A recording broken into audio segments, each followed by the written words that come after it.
The sterile halls of the Galactic Military Academy hummed with the quiet efficiency that only came from 3 centuries of refined warfare education. Commander Zeph'ka adjusted his ceremonial shoulder plates as he strode into Analysis Chamber 7, his 4 eyes scanning the holographic displays that lined the curved walls. Behind him, Lieutenant Krix'tal struggled to keep pace, her shorter legs working overtime while balancing a stack of data tablets that threatened to topple at any moment. Another thrilling morning of cataloging the military incompetence of lesser species, Zeph'ka announced, settling his considerable bulk into the command chair with practiced ease. The chair groaned under his weight, servos whirring as it adjusted to accommodate his physiology. "Tell me, Lieutenant, what cosmic joke are we analyzing today?" Krix'tal fumbled with her tablets, nearly dropping the entire stack before managing to activate the central display. "Sir, we have received the final batch of training methodology reports from the Outer Rim surveys. The review board has requested we examine." She squinted at her notes, her voice taking on a tone of barely contained amusement. "The training protocols of species designation, humans." The commander's laugh echoed through the chamber like rocks tumbling down a mountainside. "Humans? Those pink, squishy bipeds from that little water world." He wiped moisture from his primary eyes with the back of a massive hand. "The ones who still use projectile weapons and chemical propulsion. What possible military insight could we gain from studying creatures who have not even mastered basic energy manipulation?" "According to the preliminary reports, sir," Krix'tal continued, trying to maintain her professional composure, despite the obvious absurdity of their assignment, "their young undergo extensive conditioning from an extremely early age. The survey team suggests we examine their, what they call fatigue training protocols." Zeph'ka leaned back in his chair, his mandibles clicking together in what passed for a grin among his species. "Cub training? You mean to tell me that the High Command wants us to waste our valuable time watching baby mammals learn to walk upright and consume solid foods?" He gestured dismissively at the display. "Lieutenant, in my 200 years of military service, I have analyzed the combat doctrines of 47 species. I have witnessed the warrior traditions of the knife dancers of Regal Prime. I have studied the tactical brilliance of the hive minds of Arcturus 7. And now they want me to watch human children play in dirt." The irony was not lost on either of them. The Galactic Military Academy prided itself on its comprehensive understanding of warfare across all known civilizations. Every species, from the gas-breathing strategists of the Nebula Collective to the silicon-based tunnel fighters of the Crystalline Consortium, had contributed something valuable to the grand database of military knowledge. Even the most primitive societies usually offered some unique perspective on conflict resolution or warrior culture. But humans were the punchline of every military academy joke. A species so fragile that their own planet's atmosphere could kill them if they ventured too high. So weak that they required mechanical assistance to lift objects that most civilized beings could handle with ease. So technologically backward that they still resolve disputes through physical violence rather than sophisticated mental warfare. "Sir," Krix'tal ventured, her voice carrying a note of diplomatic caution, "perhaps we could expedite this review, a quick examination of their child-rearing practices, a brief report noting their obvious inadequacies, and then we could move on to the Andromedan combat simulations that are scheduled for this afternoon." Commander Zeph'ka's expression brightened considerably at this suggestion. "An excellent proposal, Lieutenant. Let us indulge in some light entertainment at the expense of these primitive creatures. Perhaps their training methods will provide us with some amusing anecdotes for the officers' mess tonight." He activated the central holographic projector with a casual wave of his hand. "Bring up the human settlement recordings. Let us see what passes for military preparation among the inhabitants of, what do they call their little mud ball again? Earth, sir." "Ah yes, Earth. How perfectly mundane." The holographic display flickered to life, casting an eerie blue glow across the analysis chamber as the first batch of human footage materialized before them. Commander Zeph'ka leaned forward slightly, expecting to witness the typical sight of young mammals stumbling around in confusion while adult supervisors prevented them from injuring themselves. What appeared instead made both aliens freeze in their seats. "Lieutenant," Zeph'ka said slowly, his voice carrying a note of uncertainty that had not been there moments before. "Are we certain this footage is properly labeled? Because what I am observing appears to be..." "Children, sir," Krix'tal whispered, her secondary eyes blinking rapidly as she cross-referenced the data streams. "Human offspring. Age designation, 6 to 7 standard cycles." On the display, dozens of small human creatures moved with startling coordination across what could only be described as a military obstacle course. They crawled under barriers, leaped over hurdles, and navigated rope climbs with the focused determination of seasoned soldiers. But these were not soldiers. These were cubs. Babies, really, by any civilized standard. "Pause the recording," Zeph'ka commanded, his mandibles clicking nervously. "Magnify Sector 7. The image zoomed in on a particularly small human who could not have measured more than 3 feet in height.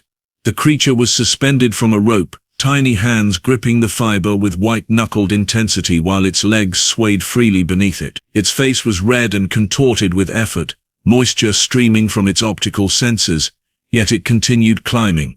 Is it injured?" Krix'tal asked, her voice barely above a whisper. "Should we alert the medical analysis team?"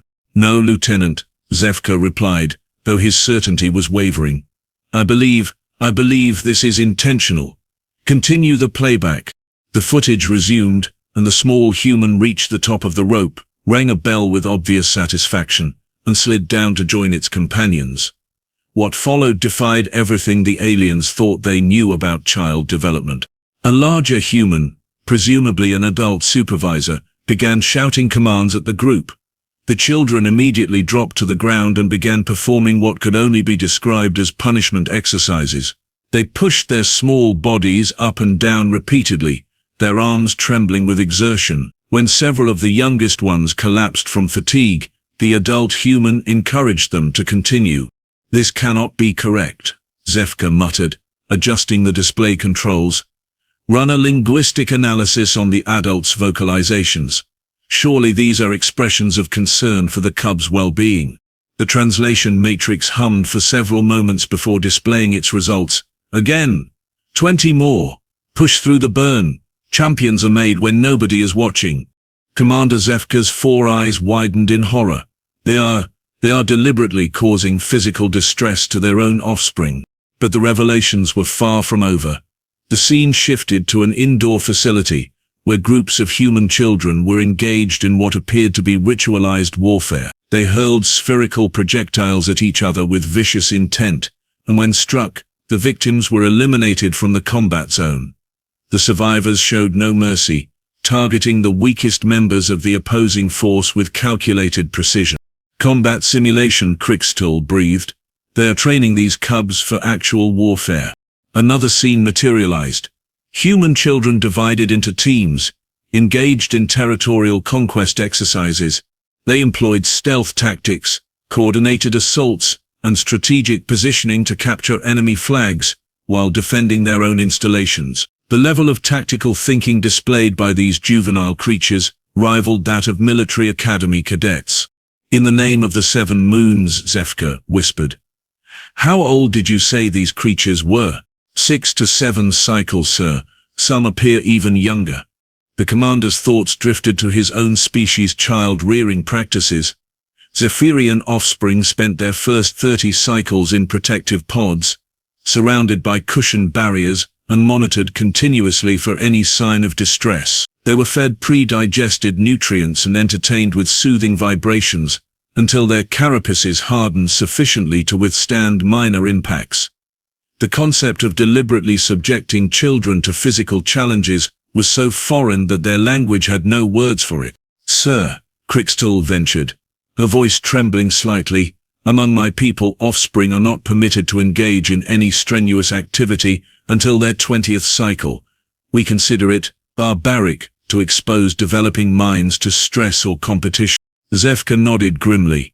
"The Krix'tal are wise in their caution, Lieutenant, as are we all. Even our most aggressive neighboring species, the warrior clans of Proxima, do not begin combat training until their young reach full cognitive maturity." On the display, a human child no larger than Zeph'ka's forearm was hanging from metal bars, moving hand over hand across a gap that would have challenged a trained adult of most species. The child's face showed strain, but also something else. Something that made both aliens deeply uncomfortable. Determination. "Continue the recording," Zeph'ka commanded, though his voice lacked its earlier confidence. "We need to understand what we are dealing with." The next series of recordings made Commander Zeph'ka question whether the translation matrix had malfunctioned. The data indicated these were recreational activities, entertainment, what the humans called sport. "Lieutenant," he said carefully, "please confirm that we are observing leisure activities and not advanced military conditioning exercises." Krix'tal's manipulator appendages danced across her control panel, double and triple checking the classification codes. "The records are clear, sir. These are designated as fun. Children engage in these activities voluntarily during their rest periods from educational instruction." The holographic display showed a vast green field, where two groups of human cubs, appearing to be approximately 10 cycles old, faced each other in formation. They wore protective armor that covered only their heads and shoulders, leaving the majority of their soft, vulnerable bodies exposed to injury. At the sound of a whistle, chaos erupted. The children launched themselves at each other with the ferocity of seasoned warriors. Bodies collided with sickening impact sounds that made both aliens flinch involuntarily. Small humans disappeared beneath piles of their opponents, only to emerge moments later and sprint toward predetermined objectives, while others attempted to physically restrain them through tackle maneuvers that would have hospitalized most civilized species. They are deliberately causing traumatic impact to each other's cranial regions, Zeph'ka observed, his voice hollow with disbelief. And the adult supervisors are encouraging this behavior. Indeed, the adult humans on the sidelines were shouting instructions that the translation matrix rendered as tactical commands. "Hit him low. Drive through the tackle. Make them hurt." Parents, presumably the cubs' genetic progenitors, cheered enthusiastically when their offspring successfully inflicted or endured physical punishment. But what truly shattered the aliens' understanding was what happened when injury occurred. The particularly small human took a devastating hit that sent him tumbling across the field. Both observers expected immediate medical intervention and suspension of the activity. Instead, the child picked himself up, blood flowing from multiple abrasions on his extremities, and returned to the formation. "Medical emergency," Krix'tal exclaimed, reaching for the communication controls. "We must alert the survey team that human cubs are suffering severe trauma." "Wait," Zeph'ka commanded, though his own instincts screamed the same alarm. "Observe the adult responses." The human child supervisor examined the wounds briefly, applied a small adhesive patch to the largest laceration, and sent the cub back into combat. The child's facial expression showed pain, but also something that made Zeph'ka's digestive system clench with unease, eagerness to continue. The footage shifted to an aquatic facility where another group of young humans was engaged in what appeared to be ritualistic drowning exercises. They hurled themselves into deep water and swam frantically across vast distances, while adult humans shouted time measurements and encouraged them to move faster. The children's respiratory systems showed obvious distress, their faces contorted with oxygen deprivation, yet they continued their aquatic torture until their bodies reached the point of exhaustion. "This is systematic conditioning for survival in hostile aquatic environments," Krix'tal whispered. "They are preparing these cubs for amphibious warfare scenarios." Commander Zeph'ka's mandibles clicked rapidly, a nervous habit he had not displayed since his academy days. "Continue the analysis. Show me more of these recreational activities." The recordings became progressively more disturbing. Human children engaged in combat sports where they attempted to render each other unconscious through controlled strangulation techniques. Others participated in activities that involved repeated impact trauma to their extremities while pursuing small spheres across various terrain types. Cubs barely tall enough to reach adult waist height launched themselves through the air to collide with other children in mid-flight while pursuing airborne projectiles.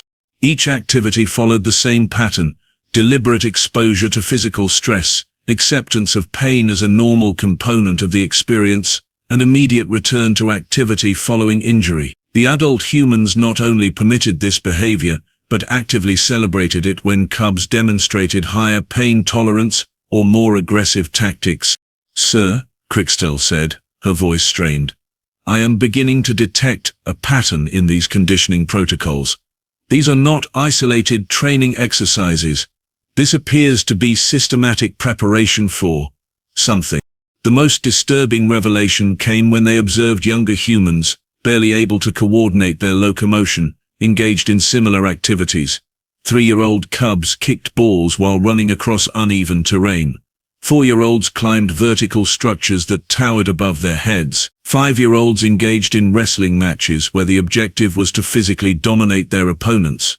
They begin this conditioning before their nervous systems have fully developed, Zeph'ka observed, his professional detachment beginning to crack. Before they can even comprehend the risks they are undertaking. The implications were staggering. Every civilized species in the galaxy protected their young from physical stress until maturation. The concept of deliberately exposing developing organisms to pain and potential injury contradicted every known principle of successful child rearing. Yet these human cubs not only survived this treatment but appeared to thrive under it. "Lieutenant," Zeph'ka said slowly, "what is the average injury rate among developing humans during these activities?" Krix'tal consulted her data streams, her expression growing more troubled with each statistic. "Remarkably low, sir. Their medical records indicate that serious injuries are rare. Their young appear to be surprisingly resilient to trauma that would permanently damage most species." "Resilient?" Zeph'ka repeated, the word tasting strange on his vocal apparatus, "or conditioned to endure what others cannot." On the display, a human child no more than 8 cycles old absorbed a collision that should have resulted in severe skeletal damage, rolled to his feet, and immediately resumed pursuing his objective. His face showed determination rather than fear. For the first time since beginning their analysis, Commander Zeph'ka felt something he had not experienced in decades of military service: concern. The physical conditioning footage had been disturbing enough, but what Commander Zeph'ka witnessed next made him question whether humans were actually an advanced warrior species masquerading as primitives. The recording shifted to what the data files labeled as educational facilities, massive institutional complexes where human cubs spent the majority of their developmental cycles. "Surely," Zeph'ka muttered, settling back into his chair, "their learning environments will demonstrate some semblance of civilized nurturing." The first scene showed rows of small humans seated at individual workstations, bent over data tablets in complete silence. An adult supervisor paced between them, monitoring their progress with the intensity of a drill sergeant. The cubs' faces displayed visible stress, furrowed brows, clenched jaw muscles, and the telltale signs of elevated cardiovascular activity that indicated fight or flight responses. "Lieutenant, what is causing this distress among the young learners?" Krix'tal consulted her analysis panel, her expression growing increasingly bewildered. "According to the translated documentation, sir, they are undergoing evaluation. The humans call it testing. Each cub is required to demonstrate mastery of specific knowledge sets within rigid time constraints. Those who fail to meet predetermined standards face consequences." "Consequences?"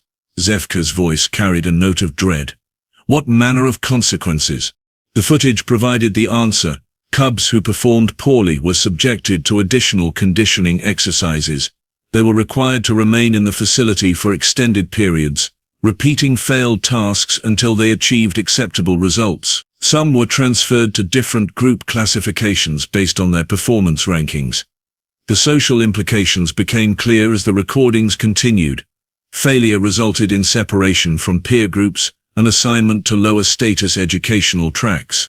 "They are creating artificial scarcity," Zeph'ka breathed, "forcing competition among their own offspring for access to resources and social positioning." But the psychological conditioning went far deeper than simple academic evaluation. The aliens watched in growing horror as human cubs were subjected to what could only be described as systematic rejection training. Athletic team selection processes showed dozens of young humans competing for limited positions, with the majority experiencing deliberate exclusion from desired activities. The facial expressions of rejected cubs displayed clear emotional trauma, the same physiological responses that would indicate severe psychological distress in any civilized species. Yet instead of providing comfort and alternative opportunities, the adult humans encouraged the rejected cubs to try harder next time and learn from the experience. "This is psychological warfare training," Krix'tal whispered, her voice barely audible. "They are conditioning their young to withstand rejection and failure without breaking." Commander Zeph'ka nodded grimly. "Continue the analysis. I fear we have only begun to understand the scope of their conditioning protocols."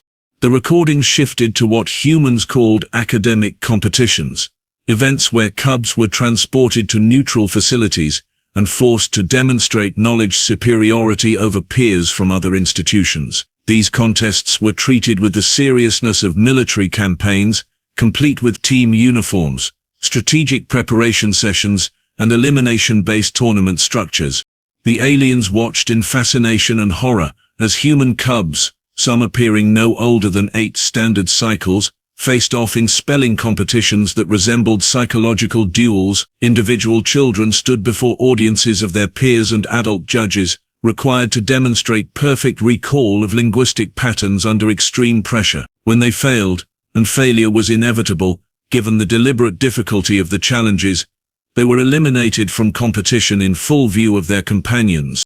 The eliminated cubs displayed obvious emotional distress, yet they were expected to maintain composure and congratulate their successful opponents. Those who succeeded showed no mercy, continuing to compete even as their friends and teammates were systematically removed from contention. The level of psychological fortitude required to function in this environment, Zeph'ka observed, his professional analysis overriding his personal horror, exceeds that of most adult military personnel. The social dynamics were perhaps even more disturbing than the formal competitive structures. The recordings revealed complex hierarchical systems among human cubs based on academic performance, athletic ability, physical appearance, and social connections. These hierarchies shifted constantly, requiring continuous adaptation and strategic maneuvering to maintain favorable positioning. Cubs who fell in social rankings faced ostracism from peer groups, a form of psychological punishment that would have driven most species to complete mental breakdown. Yet human children adapted to these fluctuating social pressures with remarkable resilience, forming new alliances and developing alternative strategies for social integration. "Sir," Krix'tal said, her voice strained with the effort of maintaining professional objectivity, "I am beginning to understand why human cubs display such unusual stress tolerance. They are being systematically desensitized to psychological trauma from the earliest stages of development." The revelation became complete when they observed human cubs' responses to academic failure, poor test scores, failed assignments, and educational setbacks that would have required intensive therapeutic intervention for most species were treated as routine learning experiences. The cubs were expected to analyze their failures, develop evident strategies, and continue performing at high levels despite repeated exposure to inadequacy feedback. More disturbing still was the realization that this psychological conditioning was self-reinforcing. Human cubs who excelled in these competitive environments often became more aggressive in their pursuit of dominance, while those who struggled developed enhanced resilience and alternative problem-solving approaches. Both outcomes produced psychologically hardened individuals capable of functioning under extreme stress. "Commander," Krix'tal said slowly, "I believe we may have misclassified this species. These are not primitive creatures stumbling towards civilization. These are systematic warrior conditioning protocols disguised as childhood development."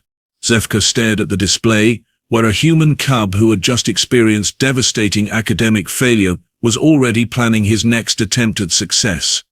The child's face showed disappointment, but not defeat. Determination rather than despair. "Lieutenant," he said quietly, "what is the typical duration of this conditioning phase?" 18 standard cycles, sir. Sometimes longer if cubs pursue advanced training protocols. 18 cycles of systematic exposure to failure, rejection, competition, and psychological stress. 18 cycles of conditioning that would have broken the spirits of most galactic species before they reached maturity. "Show me their advanced protocols," Zeph'ka commanded, though every instinct told him he was not prepared for what they would reveal. The next dataset covers what humans call higher education. The commander's blood ran cold. If this was their basic training, what horrors awaited in their advanced conditioning programs? The transition from basic conditioning to what humans called teenage years marked an escalation in training intensity that left both aliens struggling to maintain their analytical composure. Commander Zeph'ka gripped his chair's armrests as the recordings revealed conditioning protocols that surpassed the preparation standards of most elite military units across the galaxy. "These cannot possibly be voluntary activities," he stated, though his voice lacked conviction.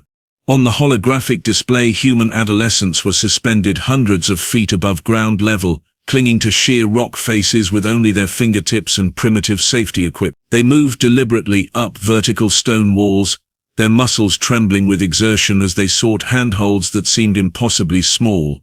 When they fell, and falls were frequent, they immediately resumed their ascent with grim determination. "Sir," Lieutenant Krix'tal reported, her voice thick with disbelief, "the participation records indicate these activities are elective. The young humans choose these conditioning exercises during their leisure periods."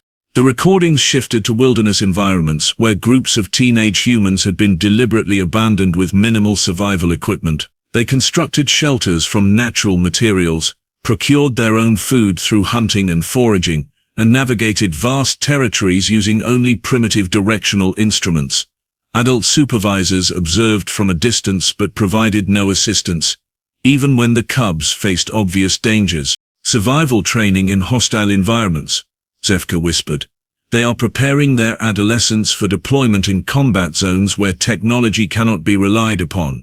What followed challenged every assumption about civilized child development.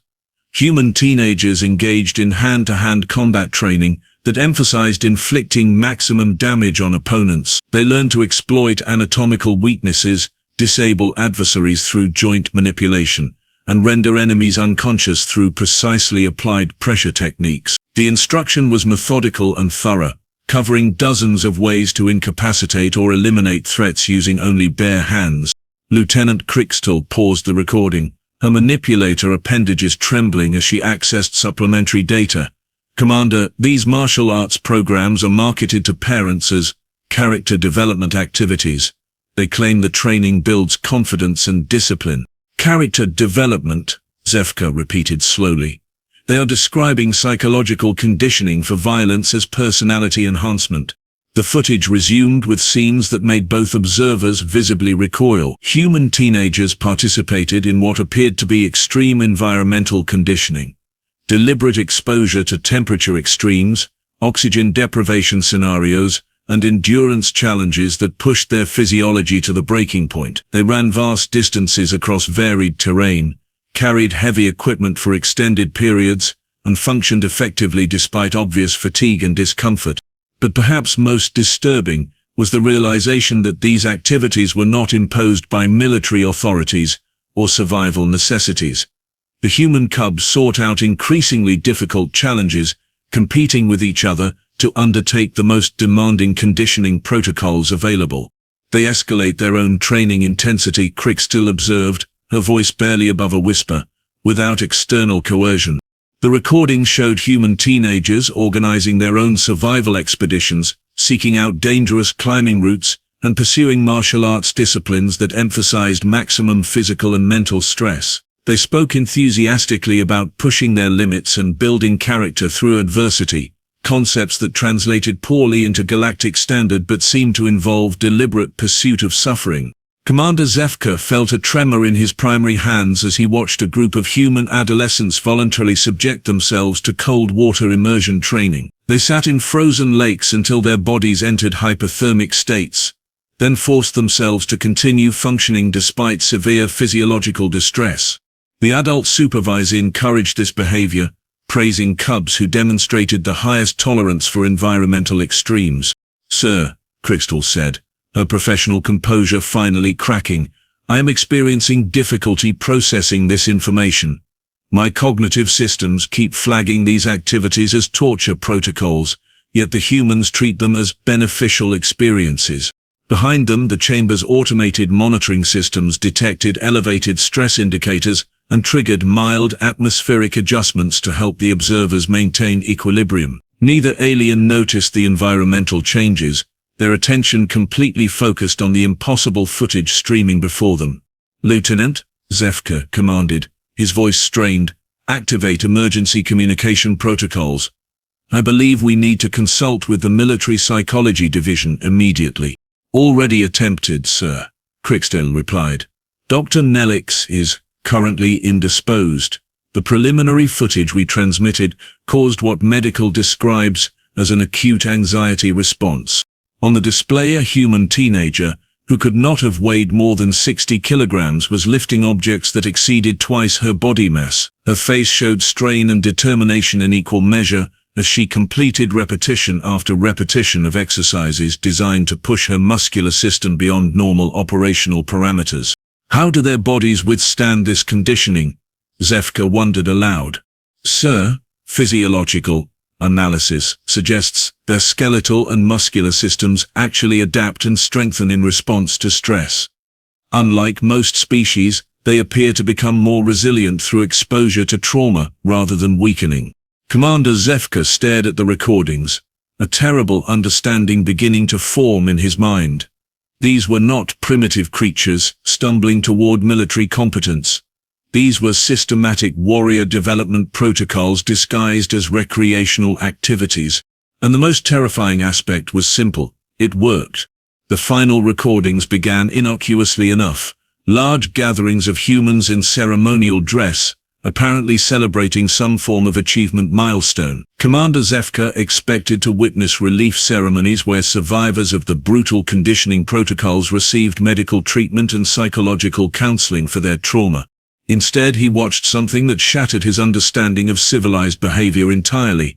Human cubs who had endured years of systematic physical and psychological conditioning stood before massive audiences of their genetic progenitors, wearing expressions not of traumatized survival, but of fierce pride. Adult humans wept openly, not from horror at what their offspring had endured, but from overwhelming joy at their achievements. "They are celebrating," Lieutenant Krix'tal whispered, her voice breaking. "The parents are celebrating the torture of their own children." The footage showed human cubs receiving recognition for their conditioning achievements. Academic excellence earned through years of competitive stress. Athletic accomplishments built on countless hours of physical punishment. Leadership positions awarded for demonstrated ability to function under psychological pressure. Each recognition was met with enthusiastic approval from adult humans who had willingly subjected their offspring to these protocols. But the revelation that destroyed both aliens' remaining composure came when they witnessed the cubs themselves speaking about their experiences.